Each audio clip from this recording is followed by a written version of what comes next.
The Garden of Fear by Robert E. Howard. Narrated by Matthew Schmitz.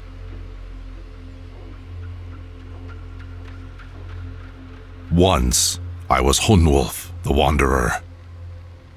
I cannot explain my knowledge of this fact by any occult or esoteric means, nor shall I try. A man remembers his past life. I remember my past lives.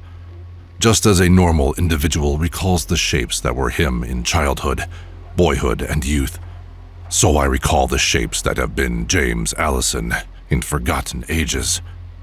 Why this memory is mine I cannot say, any more than I can explain the myriad other phenomena of nature which daily confront me and every other mortal. But as I lie waiting for death to free me from my long disease, I see with a clear, sure sight the grand panorama of lives that trail out behind me, and I see the beasts that have been me. For my memory does not end at the coming of man.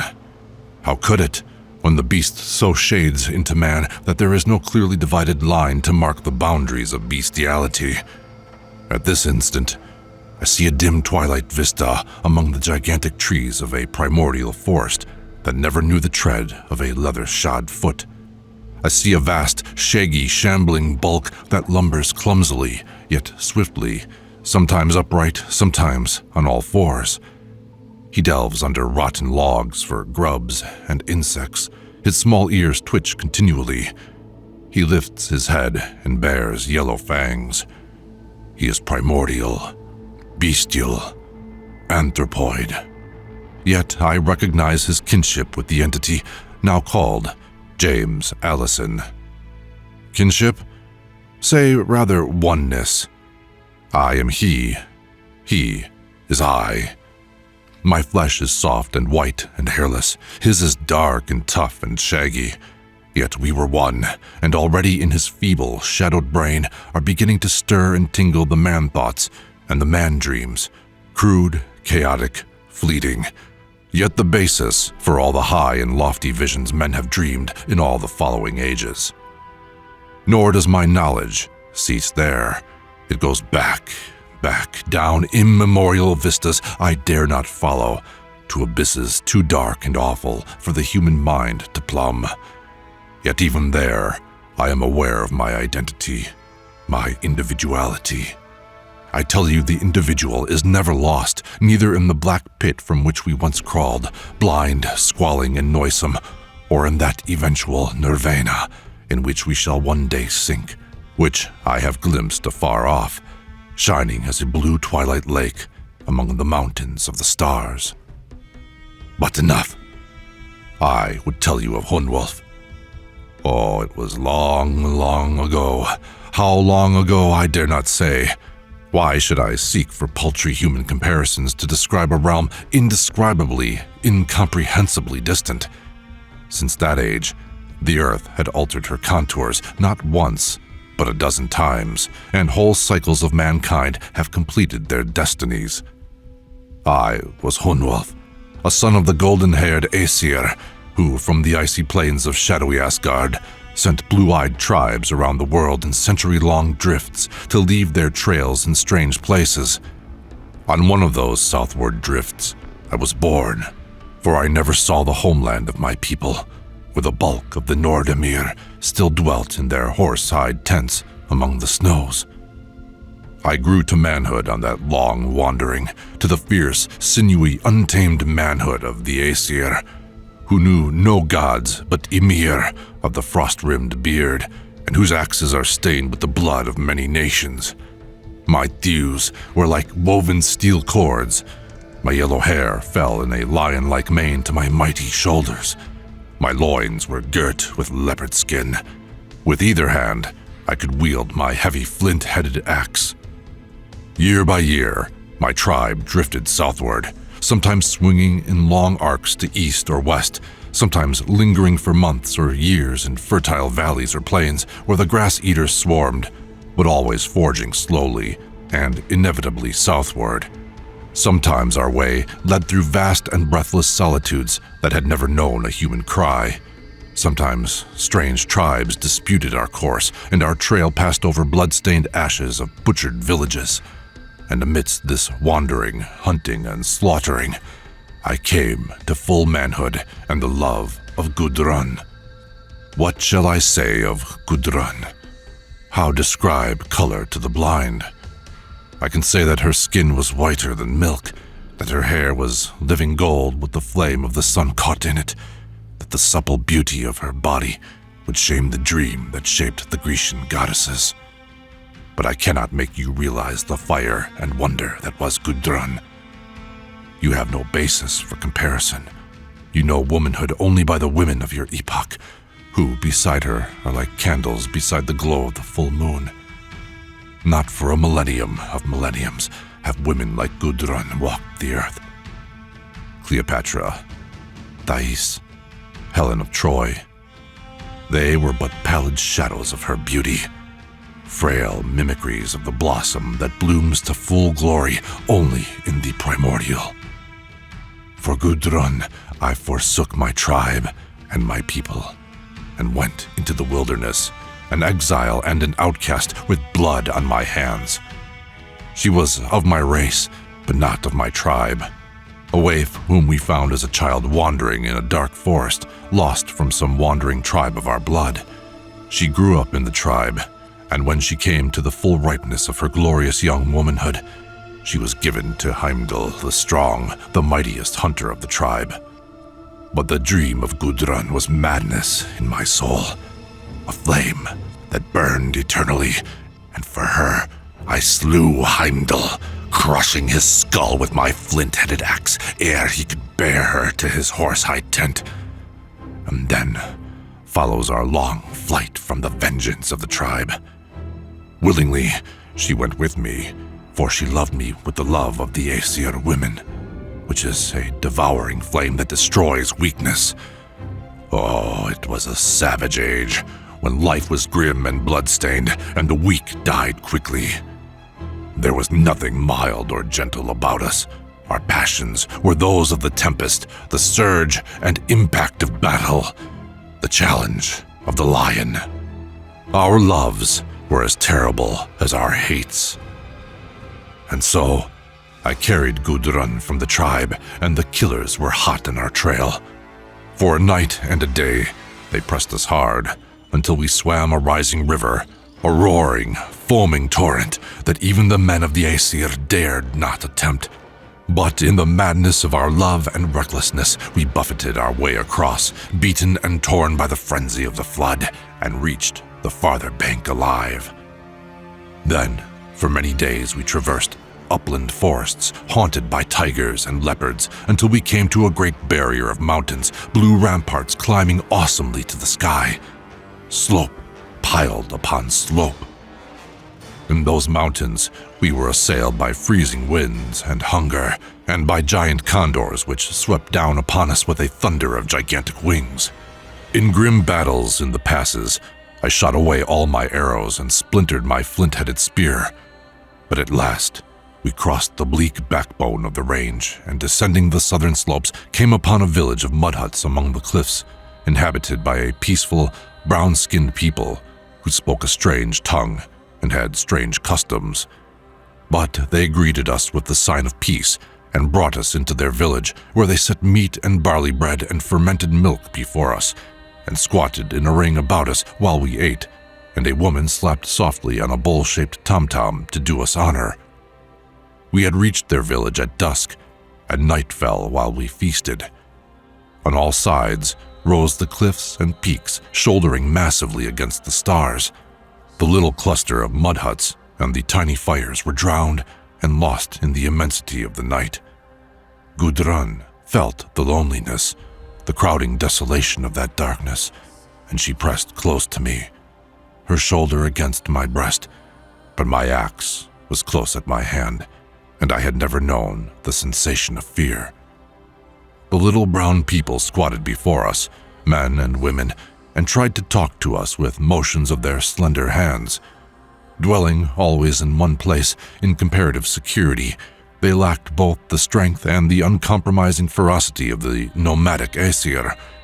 Their hands fluttered with friendly gestures in the firelight. I made them understand that we had come from the north, had crossed the backbone of the great mountain range, and that on the morrow it was our intention to descend into the green tablelands which we had glimpsed southward of the peaks. When they understood my meaning, they set up a great cry, shaking their heads violently and beating madly on the drum. They were all so eager to impart something to me, and all waving their hands at once, that they bewildered rather than enlightened me. Eventually, they did make me understand that they did not wish me to descend the mountains. Some menace lay to the south of the village, but whether of man or beast, I could not learn. It was while they were all gesticulating, and my whole attention was centered on their gestures, that the blow fell. The first intimation was a sudden thunder of wings in my ears. A dark shape rushed out of the night, and a great pinion dealt me a buffet over the head as I turned. I was knocked sprawling, and in that instant I heard Gudrun scream as she was torn from my side. Bounding up, quivering with a furious eagerness to rend and slay, I saw the dark shape vanish again into the darkness, a white, screaming, writhing figure trailing from its talons. Roaring my grief and fury, I caught up my axe and charged into the dark, then halted short, wild, desperate, knowing not which way to turn. The little brown people had scattered, screaming, knocking sparks from their fires as they rushed over them in their haste to gain their huts, but now they crept out fearfully, whimpering like wounded dogs. They gathered around me and plucked at me with timid hands and chattered in their tongue while I cursed in sick impotency, knowing they wished to tell me something which I could not understand. At last, I suffered them to lead me back to the fire, and there the oldest man of the tribe brought forth a strip of cured hide, a clay pot of pigments, and a stick. On the hide, he painted a crude picture of a winged thing carrying a white woman. Oh, it was very crude, but I made out his meaning. Then all pointed southward and cried out loudly in their own tongue, and I knew that the menace they had warned me against was the thing that had carried off Gudrun. Until then, I supposed that it had been one of the great mountain condors which had carried her away, but the picture the old man drew, in black paint, resembled a winging man more than anything else. Then slowly and laboriously, he began to trace something I finally recognized as a map. Oh yes, even in those dim days we had our primitive maps, though no modern man would be able to comprehend them. So greatly different was our symbolism. It took a long time. It was midnight before the old man had finished, and I understood his tracings. But at last, the matter was made clear. If I followed the course traced on the map, down the long, narrow valley where stood the village, across a plateau, down a series of rugged slopes, and along another valley, I would come to the place where lurked the being which had stolen my woman. At that spot, the old man drew what looked like a misshapen hut, with many strange markings all about it in red pigments. Pointing to these, and again to me, he shook his head with those loud cries that seemed to indicate peril among these people. Then they tried to persuade me not to go, but afire with eagerness, I took the piece of hide and pouch of food they thrust into my hands. They were indeed a strange people for that age, grasped my axe, and set off in the moonless darkness. But my eyes were keener than a modern mind can comprehend, and my sense of direction was as a wolf's. Once the map was fixed in my mind, I could have thrown it away and come unerring to the place I sought, but I folded it and thrust it into my girdle. I traveled at my best speed through the starlight, taking no heed of any beasts that might be seeking their prey, cave bear or saber-toothed tiger. At times, I heard gravel slide under stealthily padded paws. I glimpsed fierce yellow eyes burning in the darkness and caught sight of shadowy, skulking forms. But I plunged on recklessly, in too desperate a mood to give the path to any beast, however fearsome. I traversed the valley, climbed a ridge, and came out on a broad plateau, gashed with ravines and strewn with boulders. I crossed this, and in the darkness before dawn commenced my climb down the treacherous slopes. They seemed endless, falling away in a long, steep incline until their feet were lost in darkness. But I went down recklessly, not pausing to unsling the rawhide rope I carried about my shoulders, trusting to my luck and skill to bring me down without a broken neck. And just as dawn was touching the peaks with a white glow, I dropped into a broad valley, walled by stupendous cliffs. At that point, it was wide from east to west, but the cliffs converged toward the lower end, giving the valley the appearance of a great fan, narrowing swiftly toward the south. The floor was level, traversed by a winding stream. Trees grew thinly. There was no underbrush but a carpet of tall grass, which at that time of year were somewhat dry. Along the stream, where the green lush grew, wandered mammoths, hairy mountains of flesh and muscle. I gave them a wide berth, giants too mighty for me to cope with, confident in their power and afraid of only one thing on earth. They bent forward their great ears and lifted their trunks menacingly when I approached too near, but they did not attack me. I ran swiftly among the trees, and the sun was not yet above the eastern ramparts, which its rising edged with golden flame when I came to the point where the cliffs converged. My night-long climb had not affected my iron muscles. I felt no weariness. My fury burned unabated. What lay beyond the cliffs I could not know. I ventured no conjecture. I had room in my brain only for red wrath and killing lust. The cliffs did not form a solid wall. That is, the extremities of the converging palisades did not meet, leaving a notch or gap a few hundred feet wide, and emerged into a second valley, or rather, into a continuance of the same valley, which broadened out again beyond the pass. The cliffs slanted away swiftly to the east and west to form a giant rampart that marched clear around the valley in the shape of a vast oval. It formed a blue rim all around the valley without a break, except for a glimpse of the clear sky that seemed to mark another notch at the southern end. The inner valley was shaped much like a great bottle, with two necks. The neck by which I entered was crowded with trees, which grew densely for several hundred yards when they gave way abruptly to a field of crimson flowers. And a few hundred yards beyond the edges of the trees, I saw a strange structure.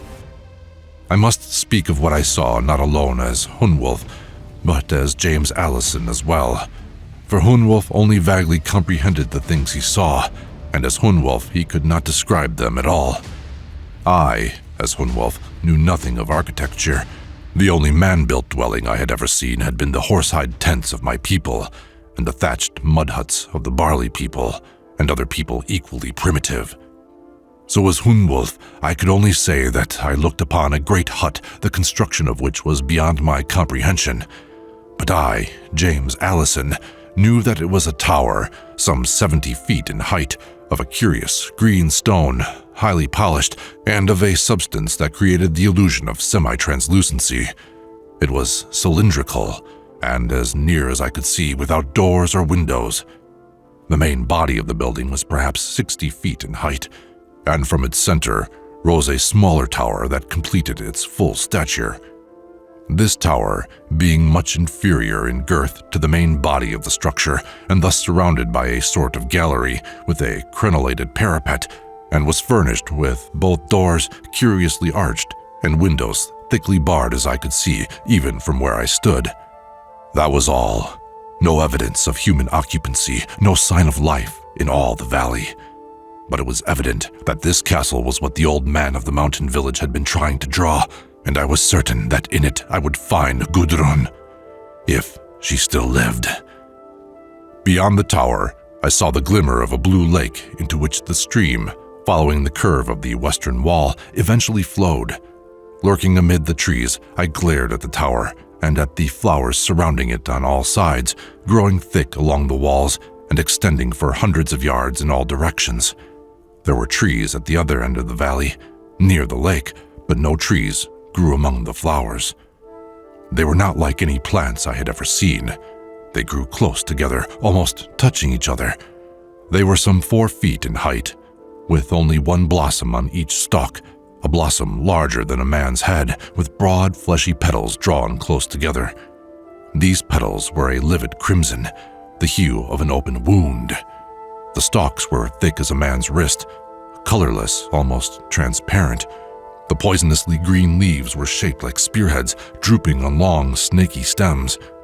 Their whole aspect was repellent, and I wondered what their denseness concealed. For all my wild-born instincts were roused in me, I felt lurking peril, just as I had often sensed the ambushed lion before my external senses recognized him. I scanned the dense blossoms closely, wondering if some great serpent lay coiled among them. My nostrils expanded as I quested for a scent, but the wind was blowing away from me. But there was something decidedly unnatural about that vast garden. Though the north wind swept over it, not a blossom stirred, not a leaf rustled. They hung motionless, sullen, like birds of prey with drooping heads, and I had a strange feeling that they were watching me like living things. It was a landscape in a dream. On either hand, the blue cliffs lifting against the cloud-fleeced sky.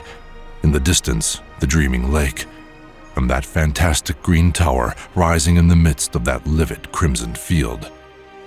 And there was something else.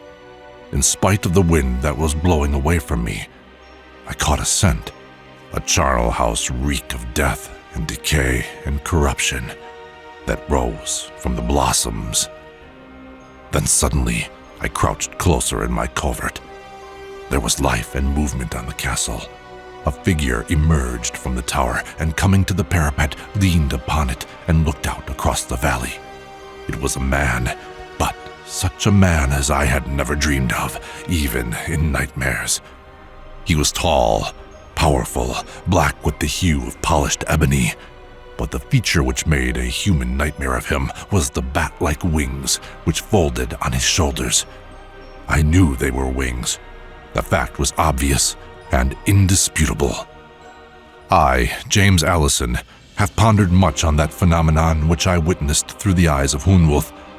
Was that winged man merely a freak, an isolated example of distorted nature dwelling in solitude and immemorial desolation? Or was he a survival of a forgotten race which had risen, reigned, and vanished before the coming of man as we know him? The little brown people of the hills might have told me, but we had no speech in common. Yet I am inclined to the latter theory. Winged men are not uncommon in mythology. They are met with in the folklore of many nations and many races. As far back as man may go in myth, chronicle, and legend, he finds tales of harpies and winged gods, angels, and demons. Legends are distorted shadows of pre-existent realities.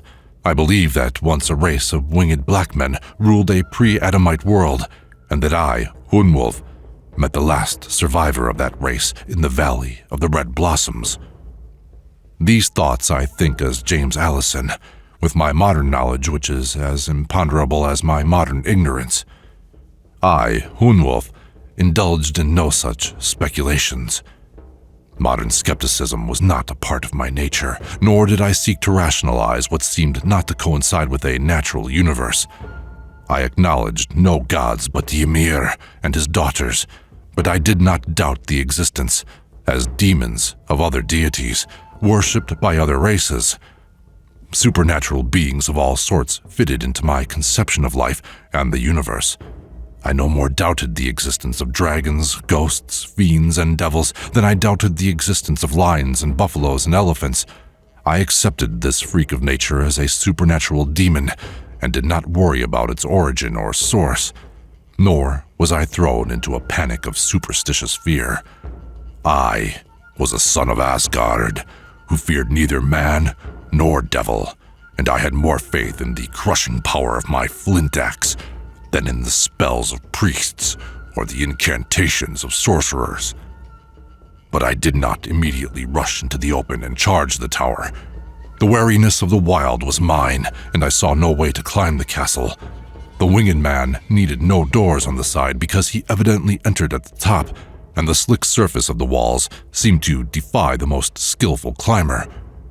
Presently, a way of getting upon the tower occurred to me, but I hesitated, waiting to see if any other winged people appeared, though I had an unexplainable feeling that he was the only one of his kind in the valley, possibly in the world. While I crouched among the trees and watched, I saw him lift his elbows from the parapet and stretch lithely, like a great cat. Then he strode across the circular gallery and entered the tower. A muffled cry rang out on the air which caused me to stiffen, though even so, I realized that it was not the cry of a woman. Presently, the Black Master of the castle emerged, dragging a smaller figure with him, a figure which writhed and struggled and cried out piteously. I saw that it was a small brown man, much like those of the mountain village. Captured, I did not doubt, as Gudrun had been captured. He was like a child in the hands of his huge foe. The black man spread broad wings and rose over the parapet, carrying his captive as a condor might carry a sparrow. He soared out over the field of blossoms, while I crouched in my leafy retreat, glaring in amazement. The winged man, hovering in midair, voiced a strange, weird cry, and it was answered in horrible fashion. A shudder of awful life passed over the crimson field beneath him. The great red blossoms trembled, opened, spreading their fleshy petals like the mouths of serpents. Their stalks seemed to elongate, stretching upward eagerly. Their broad leaves lifted and vibrated with a curious, lethal whirring, like the singing of a rattlesnake. A faint but flesh-crawling hissing sounded over all the valley. The blossoms gasped, straining upward, and with a fiendish laugh, the winged man dropped his writhing captive. With a scream of a lost soul, the brown man hurtled downward, crashing among the flowers, and with a rustling hiss, they were on him. Their thick, flexible stalks arched like the necks of serpents, their petals closed on his flesh. 100 blossoms clung to him like the tentacles of an octopus, smothering and crushing him down. His shrieks of agony came muffled. He was completely hidden by the hissing, threshing flowers. Those beyond reach swayed and writhed furiously as if seeking to tear up their roots in their eagerness to join their brothers. All over the field, the great red blossoms leaned and strained toward the spot where the grisly battle went on. The shrieks sank lower and lower and lower, and ceased. A dread silence reigned over the valley. The black man flapped his way leisurely back to the tower and vanished within it. Then presently the blossoms detached themselves one by one from their victim, who lay very white and still. Aye, his whiteness was more than that of death. He was like a wax image, a staring effigy from which every drop of blood had been sucked, and a startling transmutation was evident in the flowers directly about him. Their stalks, no longer colorless, they were swollen and dark red, like the transparent bamboos filled to the bursting with fresh blood. Drawn by an insatiable curiosity, I stole from the trees and glided to the very edge of the red field. The blossoms hissed and bent toward me, spreading their petals like the hood of a roused cobra. Selecting one farthest from its brothers, I severed the stalk with a stroke of my axe, and the thing tumbled to the ground, writhing like a beheaded serpent. When its struggle ceased, I bent over it in wonder. The stalk was not hollow as I had supposed, that is, hollow like a dry bamboo. It was traversed by a network of thread-like veins, some empty and some exuding a colorless sap. The stems, which held the leaves to the stalk, were remarkably tenacious and pliant, and the leaves themselves were edged with curved spines, like sharp hooks. Once those spines were sunk in the flesh, the victim would be forced to tear up the whole plant by the roots if he escaped. The petals were each as broad as my hand, and as thick as a prickly pear, and on the inner side covered with innumerable tiny mouths, not larger than the head of a pin. In the center, where the pistil should be, there was a barbed spike of a substance like thorn, and narrow channels between the four serrated edges. From my investigations of this horrible travesty of vegetation, I looked up suddenly, just in time to see the winged man appear again on the parapet. He did not seem particularly surprised to see me. He shouted in his unknown tongue and made a mocking gesture while I stood statue-like, gripping my axe. Presently he turned and entered the tower as he had done before, and as before, he emerged with a captive. My fury and hate were almost submerged by the flood of joy that Gudrun was alive. In spite of her supple strength, which was that of a she-panther, the black man handled Gudrun as easily as he had handled the brown man. Lifting her struggling white body high above his head, he displayed her to me and yelled tauntingly. Her golden hair streamed over her white shoulders as she fought vainly, crying to me in the terrible extremity of her fright and horror. Not lightly was a woman of the Aesir reduced to cringing terror. I measured the depths of her captor's diabolism by her frenzied cries. But I stood motionless. If it would have saved her, I would have plunged into that crimson morass of hell to be hooked and pierced and sucked white by those fiendish flowers. But that would help her none. My death would merely leave her without a defender. So I stood silent while she writhed and whimpered, and the black man's laughter sent red waves of madness surging across my brain. Once he made as if to cast her down among the flowers, and my iron control almost snapped and sent me plunging into that red sea of hell. But it was only a gesture. Presently, he dragged her back to the tower and tossed her inside. He turned back to the parapet, rested his elbows upon it, and fell to watching me. Apparently, he was playing with us as a cat plays with a mouse before he destroys it. But while he watched, I turned my back and strode into the forest. I, Hunwolf, was not a thinker, as modern men understand the term.